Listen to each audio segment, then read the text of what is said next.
This is Joe Galloway conducting an oral history interview with Mr. Sam Ellerbee on Wednesday, March 25th at 10:30 hours.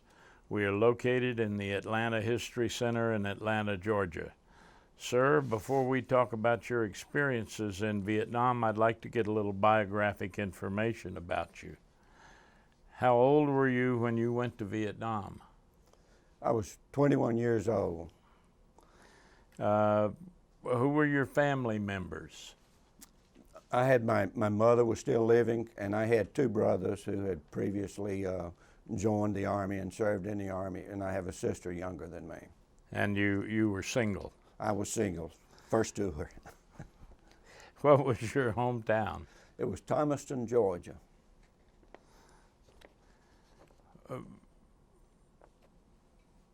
What was your sense of the Vietnam War before you entered the military? I was active in junior ROTC in high school. I was a member of the rifle team. We had an outstanding rifle team coach, Sergeant Brees. In fact, he was regular Army and was coaching our junior ROTC team. And out of the 9 years that I was familiar with, we won national championship for 7 of those 9 years. So he had a fantastic record. In fact, he was regular Army. He had 17 years at a duty station in Thomaston, Georgia at a high school. Whoa. So he must have had some political pull to be able to pull that off. But I was interested in military there, was on the military staff in junior ROTC, and I wanted to attend West Point. In fact, the first year out of high school, I had a first alternate's appointment, but the principal went. So I was trying again the second year, and I was up against a really strong competitor in our congressional district. So the congressman, rather than appointing a principal and a first alternate, he gave a congressional appointment. So we both had all of our information sent to the academy, and then they selected the #1 candidate there, and I didn't go to that year. I kind of gave up on my aspirations of being an officer, graduating from West Point. I had started to school at Georgia State and was working during the day and going to school, taking evening classes. And I had continued that for about a year or so after high school, and then I was about to get my draft notice. So I decided I would investigate joining to see if I could get into OCS, and found out that you could not get into OCS, you could not be assured of getting into OCS until you had joined. And to join was a 3-year obligation. If you were drafted, it was a 2-year obligation, except for this one program. They had the Warrant Officer Flight Training Program. And in this program, you could join for 2 years and attend flight school. If for some reason you washed out of flight school, you had only a 2-year commitment, but they were offering the candidates, since they had already qualified for this Warrant Officer Candidate Program, they had already qualified for OCS. So they gave them, I think at the time I was going through, their option of going to OCS or going to MP school for the remainder of the 2 years. So that was the only 2-year voluntarily entering the Army proposition I could come up with. And you chose the flight school? I chose the Warrant Officer Flight Training Program.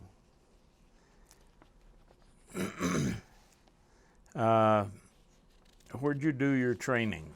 I went to basic in Fort Polk, Louisiana, and they rushed us through training there to meet the next class that was going in, and that class was at Fort Walters, Texas. That's where we did our primary training.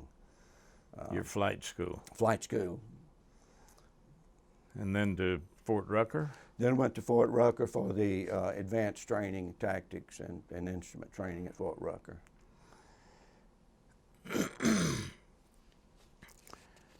What date did you go to Vietnam? I left first tour in October 1966. What were your first impressions on landing in Vietnam? It was hot. It was hot. That was probably the biggest shock. That was when we walked off the plane, the humidity, and the temperature was so great there. The probably the additional sights that stuck with me was we loaded a bus and they had the grenade barricades along the windows for, and when you were told what the reason for that, it kind of made you a little nervous. The grenade shields. Yes, the grenade shield. Where were you assigned? I was assigned the 1st Infantry Division, and in the 1st Infantry Division was assigned to a cav unit, the 1st Squadron, 4th United States Cavalry, 1st Infantry Division. Quarter cav. The quarter horse. What were your initial duties? Had the indoctrination for the country there, and then vacancies came available, and I was put into the platoon of slicks, which was the UH-1 troop carriers, and so I was flying the troops, but our unit there was a little different than most aviation companies, in that we had 3 troops of armor and 1 troop of air, and our mission was to support the armored troops, and also we were in kind of a unique position, that organization that I hadn't seen before. We had a platoon of what we called ARPs, ARPS, Aero Rifle Platoon, and they we had a 5-man team, and they were organic to the aircraft. We had a platoon of LRPs, Long Range Recon Patrol, and they were organic to our company. So we had a platoon of troop carriers, the slicks, a platoon of the scouts, the OH-13s at that time, and the platoon of gunships. They were in the Huey model also. So we had like 5 platoons and the 6 platoons in the company there, but we did have the ARPs that were our, if an air rifle platoon members, if they had an aircraft that went down, we were always on standby. So we would take our team of ARPs and we would go out, we'd secure the aircraft, we would circle the aircraft, provide aerial security for them, and when it was time to pick them up, we picked up the same men that we dropped off. So we always picked up the same team we dropped off. So. What were the daily routines? If there was one. I don't know that there was a daily routine. I remember being shaken, waking out of early morning sleep, saying I had an early flight, or we just did the supporting the troops, the armored troops that were in the field, and if they were all back in base camps, we might not have had a lot of activity going on, but if they were scattered around throughout our area of operation there, we might be pretty busy back and forth securing them with convoy cover, command and control, flying mail, ash and trash missions that we call. So. What were your living conditions like? They were quite acceptable. We had hooches, metal roofs, had concrete sides on them, and had screen wire over the open area. So we had pretty decent living conditions there first tour. Floors in your hooches? We had floors. We had concrete floors in our hooch. So we were in pretty good shape. What was the chow like? I didn't have a problem with it. A lot of the guys complained about it, but I just remember drinking Kool-Aid for every meal, Kool-Aid or overdone coffee, but that was, other than that, no complaints. I had a lot of sea rations during the day for 2 meals a day, and at the officers club we had a breakfast served there. So. What responsibilities consume most of your time? When I was first first flying, I flew as a Peter pilot, second in command or co-pilot or whatever. And it was basically assigned to different duties. It could be that we were going out to pacify a village, where we would take 5 helicopters out and we'd circle the village. The Army troop might be stationed nearby, and they would come in with security with their tanks and their personnel carriers, and then we would have the medical doctors with us, and they people would come up. They would open a medical clinic there, and they would, treat different ailments, and then at that time we would be providing security for them.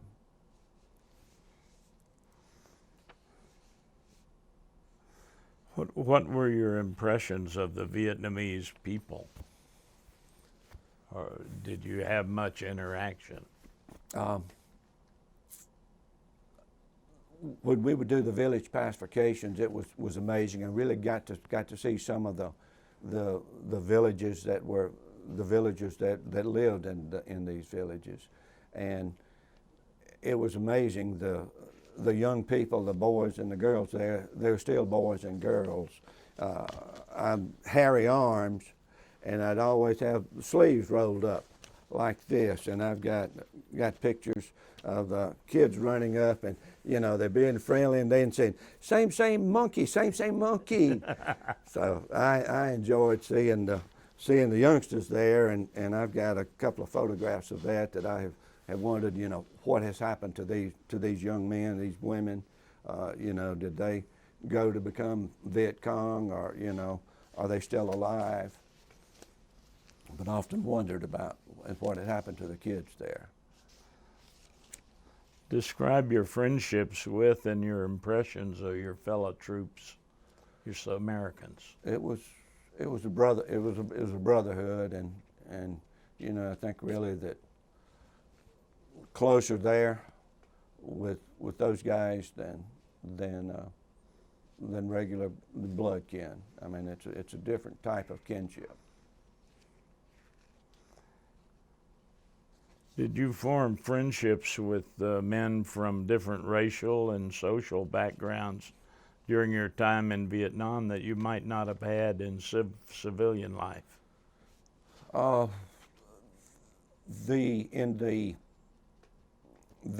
social group with different ethnic backgrounds, you would see them as pilots with, some may be from rich owners of banks, and some might be like me, that father was a sawmiller of a farmer and was barely scraping by, but that interaction was quite often, and you really didn't know the difference. You might find out later that their dad was a big company owner, a corporate owner or something like that, but the interaction was good there. It was real good. As far as the racial interaction, we had team members that were on the aircraft that we associated with and all. But as far as pilots, at that particular time, they were just about all Caucasian pilots. Yeah. What did you do for recreation or off duty, if you had any off duty time? It would center around the officers' club, fellowship there. We had a volleyball net set up that we played. We played volleyball just about every opportunity we had. I think there were so many people that were injured, and the volleyball play got so rough that the troop commander there took down the net. But it was basically just interaction at the officers' club, volleyball net. And do you have any specific memories of the popular culture back home, music, books, film, from your time in Vietnam?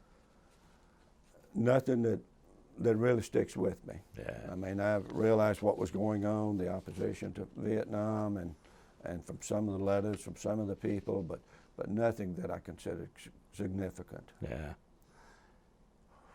What area of operations did you serve in?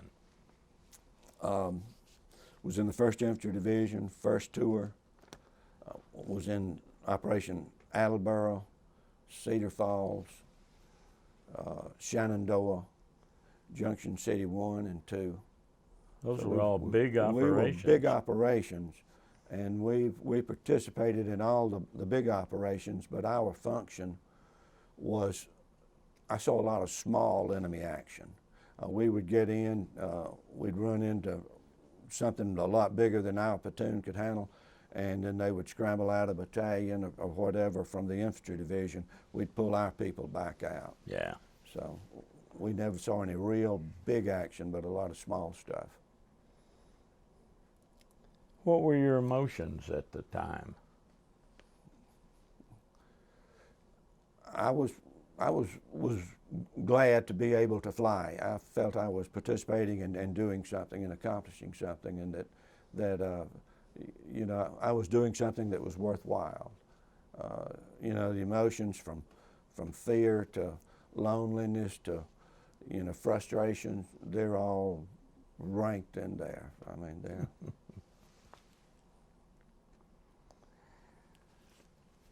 What's your most vivid memory of your 2 tours in Vietnam?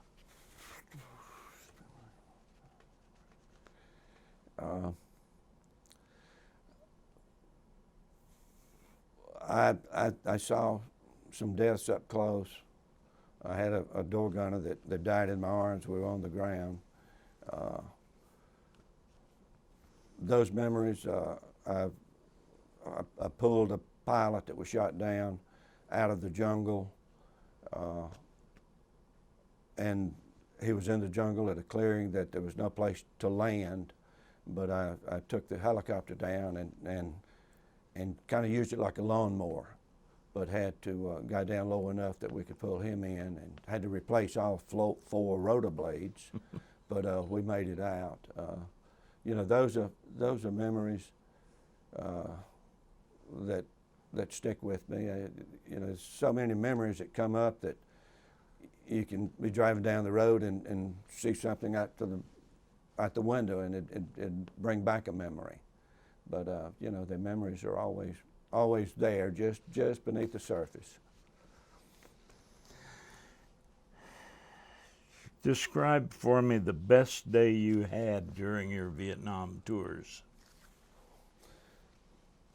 I thought about what would I consider my best day, and you know, the saving a guy's life or something like that. That was probably, but I think that the best day was when I was getting on the aircraft to go home. You know, grab the duffel bag and headed out to the aircraft that was taking me over to Long Ben, and you know. But I think that turned out to be the worst day of my life also, in that when I started out to the aircraft, the troop had formed a passing review for me. And this was no officers, just door gunners and crew chiefs. And so they lined up as I boarded the aircraft. That meant a lot to me that they did that. It was a good day.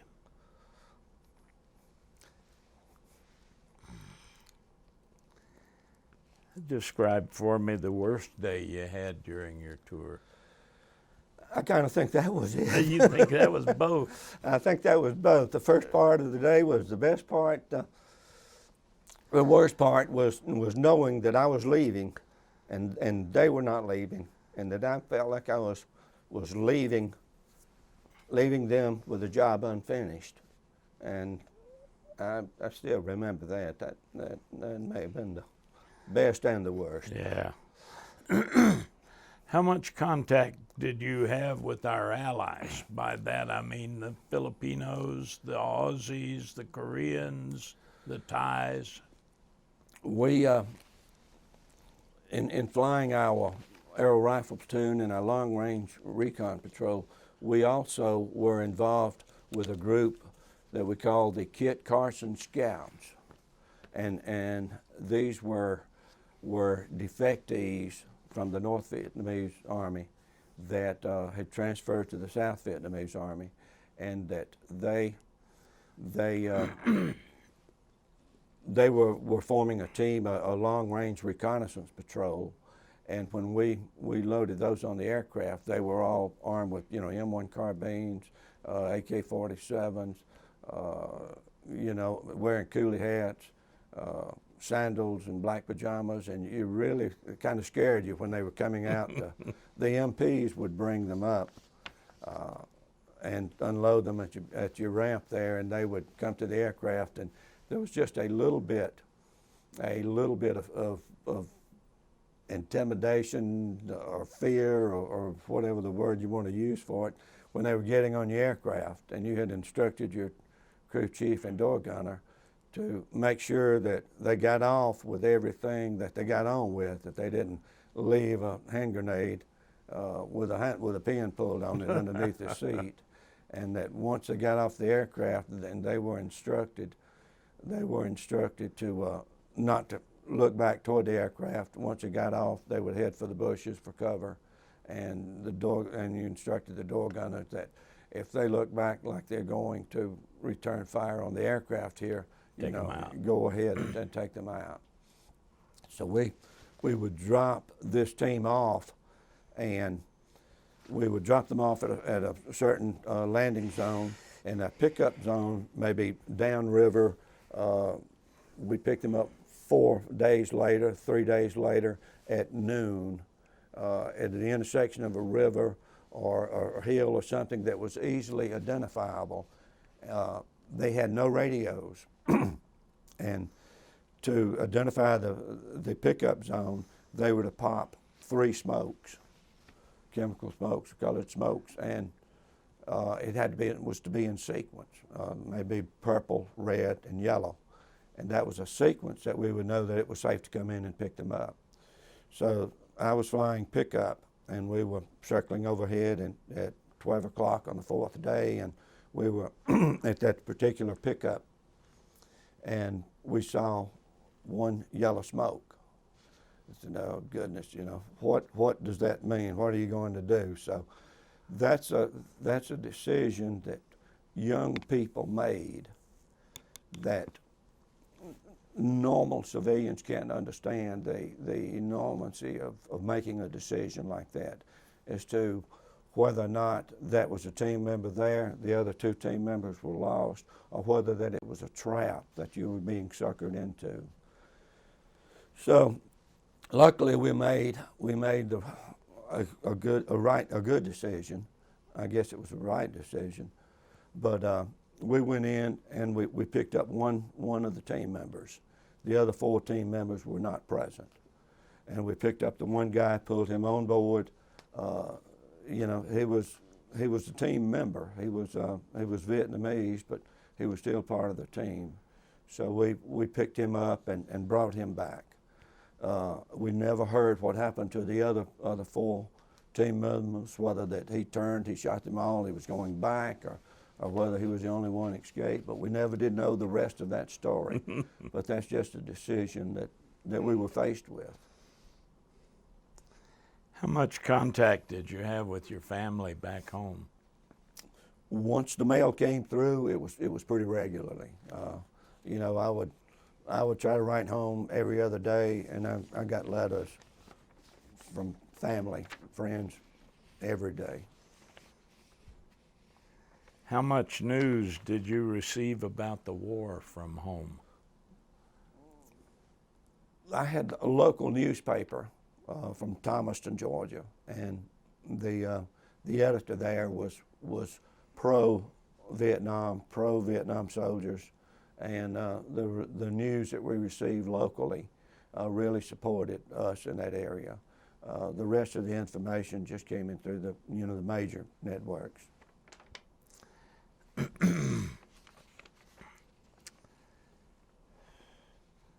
Were you aware of any particular political or social events or movements back home while you were overseas? Aware, but just couldn't understand what was going on and why it was going on. But you really, you had no involvement. You couldn't get involved in it other than possibly writing to a friend that was involved in it. So you were just, standing back watching and listening. When did you return home? I had 2 tours. The first tour was in October 1967.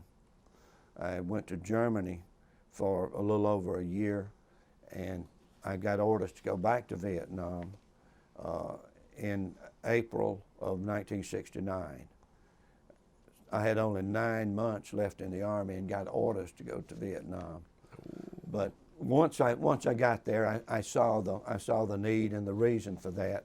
They sent almost our entire flight class, and I imagine we had the largest flight class up until that time. This was a major build-up with my flight class in 66, 15, and 17.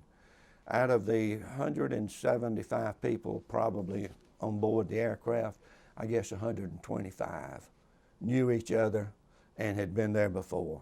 And so it was like a reunion going back.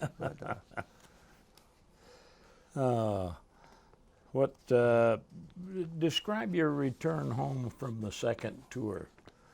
By then, the anti-war stuff had gotten pretty intense. It was intense. Like I said, the second tour was not voluntary, and it seemed like it was it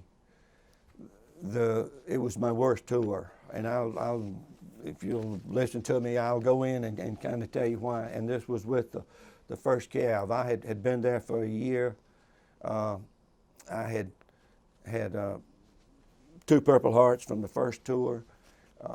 The second tour, our group just descended onto the personnel, the placement department, and the clerks there were really astonished that so many of us were coming back for the second tour. And they told the old story is, fill out your dream sheet there and list your top 3 choices.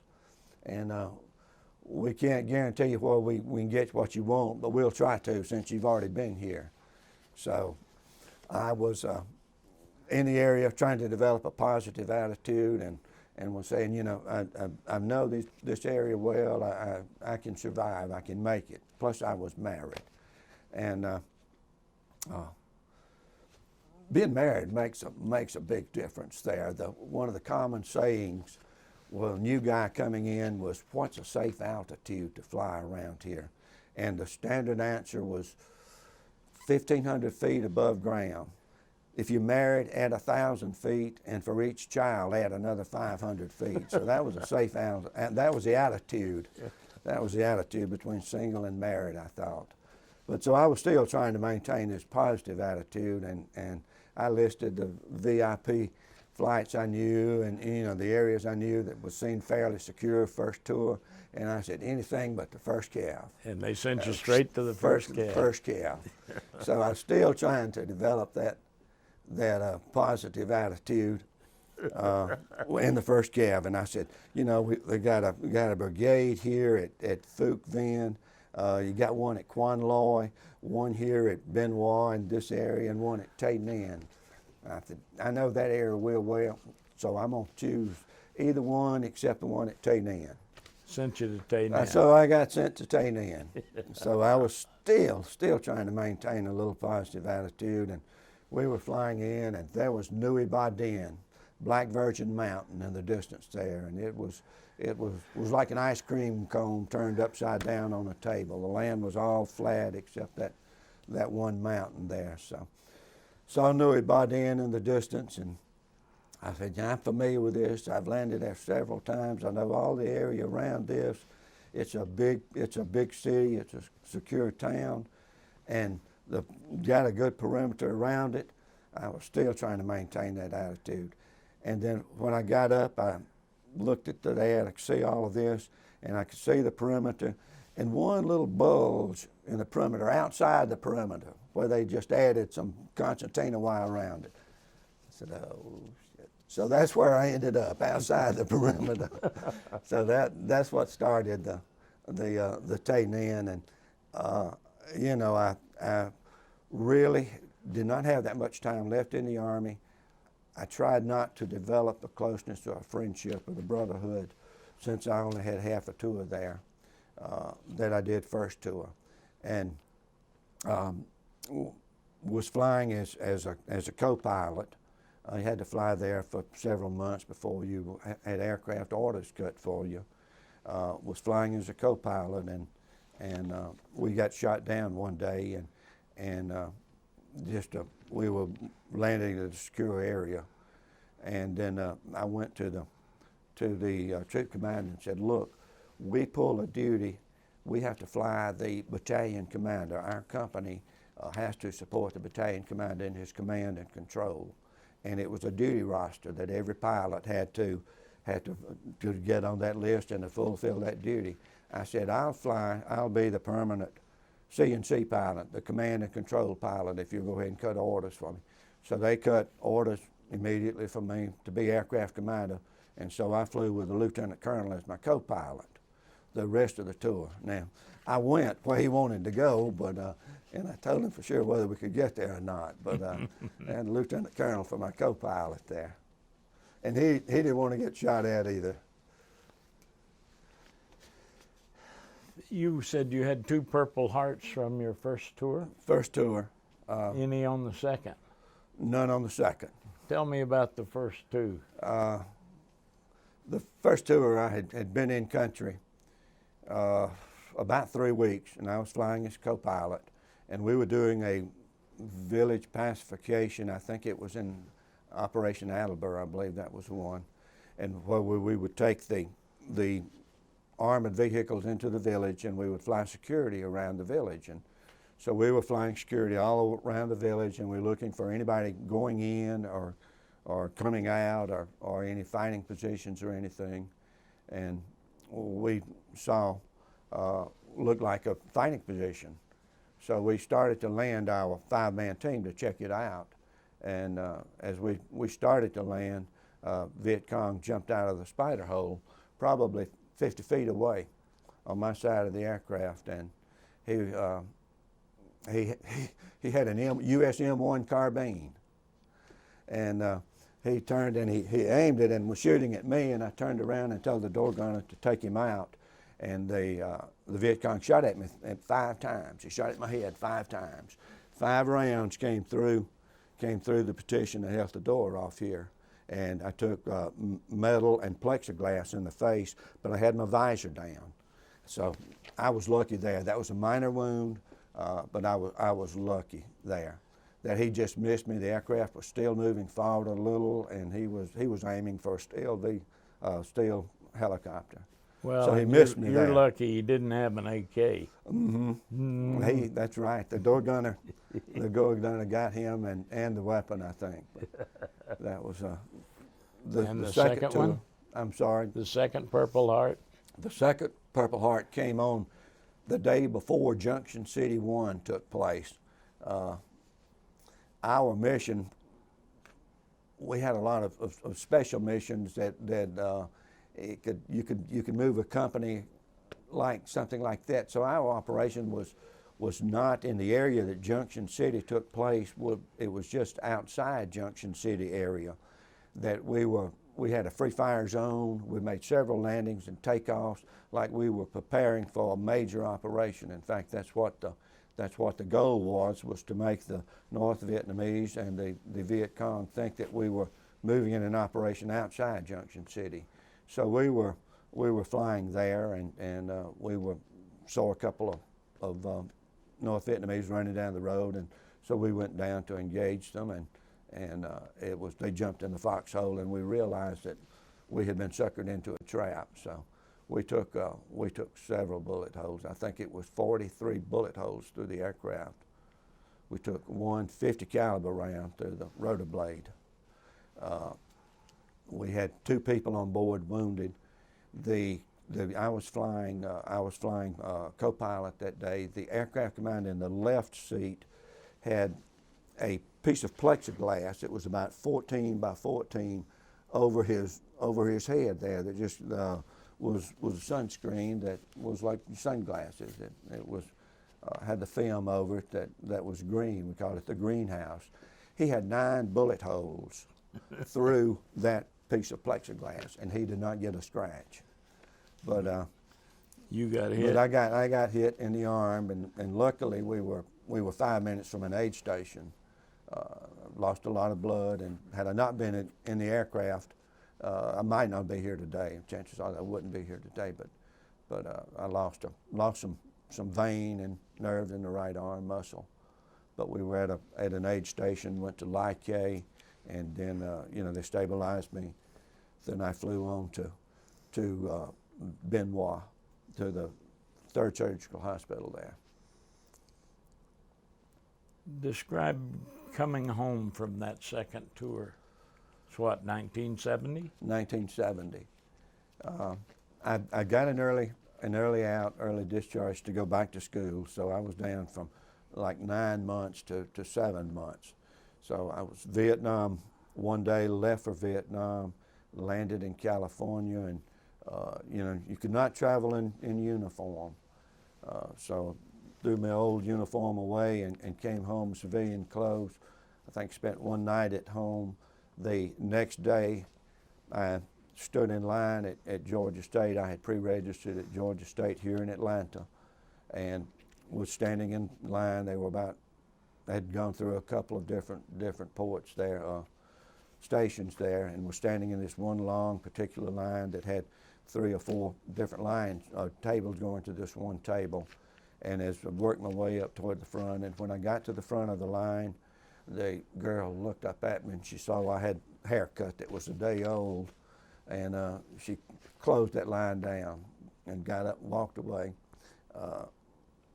Did not service me. And there I'm standing around with all this intimidation and people looking at me, and they know that I am the cause of this, and I'm looking behind me and there's 25 or 30 people behind me that's waiting on me. So I left, walked out of the line, and didn't go back to school for probably 5, 7, 8 years, 10 years later. But it was just, and there was just no doubt in my mind. When she saw me, she realized I was a Vietnam veteran. Mm-hmm. How much contact have you had with fellow veterans over the years? I have joined the Vietnam Helicopter Pilots Association, the national organization, and then the Georgia Vietnam Helicopter Pilots Association has a small function there that I attend. I may not know anybody that I flew with or was in class with, but it's easy to talk to because they know the same language. They got the same feelings that you have had and that you have now. And then there's just a local group with 12 or 14 guys in town that we call it the Pucker Factor Club. Somebody said, "Where does the Pucker Factor Club?" I said, that's when you know you're going to get shot at, but you don't know if you're going to get hit or not. That's right. And that's the Pucker Factor.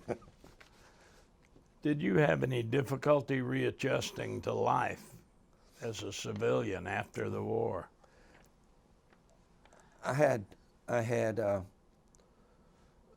at the beginning, I had what was later found out to be anxiety attacks, and it was panic attacks, and it was just that I felt that something was going on that I didn't know what it was, but it involved me, and I had no control over it, and it got to be almost debilitating there.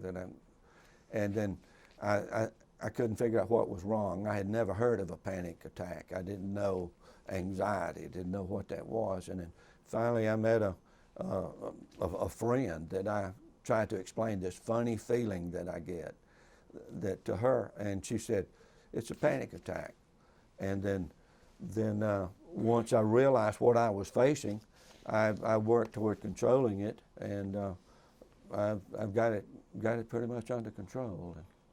And I noticed now that I'm getting more emotional when I hear taps, it just, you know, tears me up. But is there any memory or experience from your time in Vietnam that has stayed with you through the years and has had a lasting influence on your life? That would have been second tour when I was flying command and control. That was the safest job in the company, was flying command and control. Our commanding officer, he believed in tactical takeoffs and approaches. We would make a circling takeoff when we would leave Tay Ninh. We'd climb up to about 2,000 feet, and we'd fly maybe 10 minutes to a little town, maybe Dao Tien, and then we'd make a circling letdown, and we'd land over that base camp there. After I left, I heard he got shot down, that the North Vietnamese had seen this guy taking off like this, one particular ship. They thought he must be important. So they set up on Nui Ba Dinh once and shot him down in forced landing there, I think. So, but anyway, back to the worst day. Was flying that aircraft, and we had dispersed the aircraft at night. We were being mortared a couple of times a night then, and dispersed the aircraft, and my job was to pick it up and bring it back to the hot spot and to get it ready to go the next day, to make sure the maintenance log and everything was up to date on it, and to pre-flight the aircraft. And I picked it up this one particular morning, and we had the crew chief that was organic to the aircraft, and then we had the normal door gunner slot that we saved for door gunners that were short. When they were within 1 or 2 weeks there, they didn't want to go out on any more combat assaults. So we would have made that position available to a crew chief. So we had 2 crew chiefs that were crewing the aircraft. And this one particular morning, we flew and landed back, and I'd usually just sit there after I landed the aircraft and would just talk to the crew chief, tell him what we had planned today, if I knew anything, or just, you know, what'd you do last night, this kind of conversation and stuff. And this one particular morning, I had gone to the night before I had been at the Filipino Officers Club in Tay Ninh, and I had probably one too many San Miguel beers there, and so I had a headache that morning. And so as soon as we set the aircraft down, I told the crew chief, I said, we're not scheduled to fly till noon, but if they hear anything from the colonel, come get me. I'm going back to my bunk, and I'm going to get another hour of sleep. So I got out of the aircraft, blade was still turning. I was waiting for them to you know, stop, and they were going to tie the blade down. So I went back to the hooch, and just as I laid down, I heard a rocket coming in. And the rocket hit 20 feet, 15 feet, 10 feet right in front of the aircraft. So I jumped up and ran back outside, and I had my crew chief had a broken arm, and the crew chief that was flying his door gunner that was short, I had seen he had taken some shrapnel, and so I had him in my hands and was scraping the teeth out of his mouth because I thought he was choking on his teeth. And then I realized that it had gone all the way through. It didn't stop with his mouth. And, you know, that has bothered me, and that, you know, he thought he was getting in the safest position in the company there, and it just, it didn't work out for him. So that has bothered me. In fact, it's one of the photographs that I brought with me. His picture is there, and you know, I think about that every day when I keep it sitting on my desk.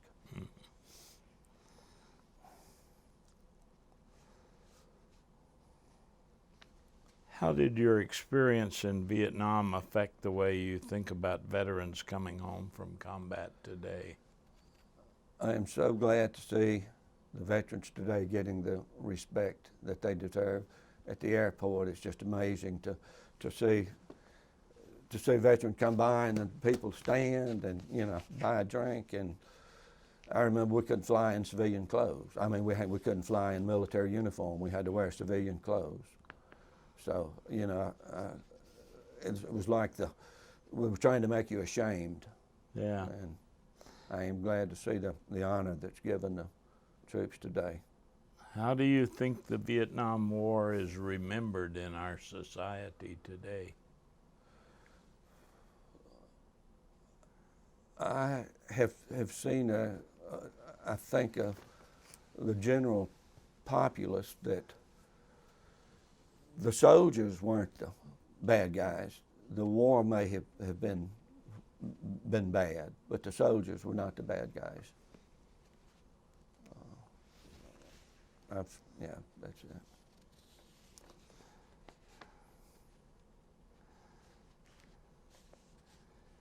Did you take away from Vietnam more that was positive and useful than you invested there in blood, sweat, and tears? Yes, I think so, and I think what that is the association with veterans group, with people like me, Georgia Vietnam helicopter pilots, the national chapter.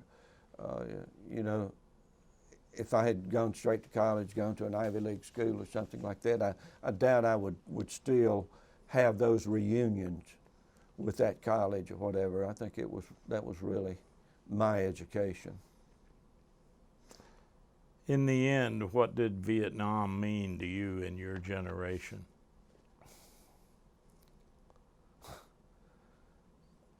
I don't think I can come up with an answer to that.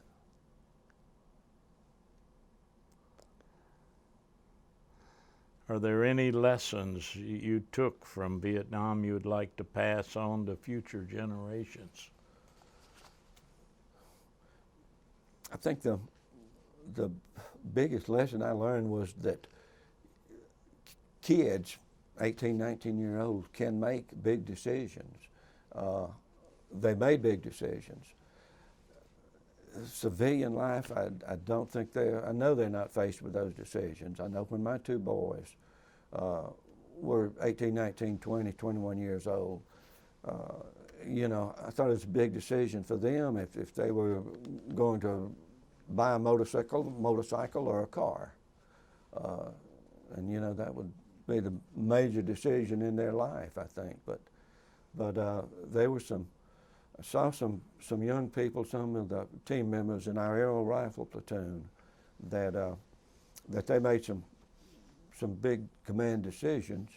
And when they came back to the States, one went back to work for I think it was one of the schools as the janitor. And, you know, he was much more capable than being just menial work. Have you visited the Vietnam Veterans Memorial in Washington, D.C.? I did. I have. What are your impressions when you go there? I thought I was prepared about, I guess, 8 or 10 years ago, and we went, and I thought I was prepared, but it took me 3 running starts to make it all the way through, and it was emotional. Have you heard about the 50th anniversary of the Vietnam War Commemoration? I've heard different articles, different churches. What are your thoughts about that? You think it's good? I think it's good. I think it's fantastic. Overdue? I think it's well overdue. Yeah. Thank you, Mr. Ellerbee. Welcome. It's been my pleasure. Thanks, sir. That was great. Great stuff. Let me take a look at the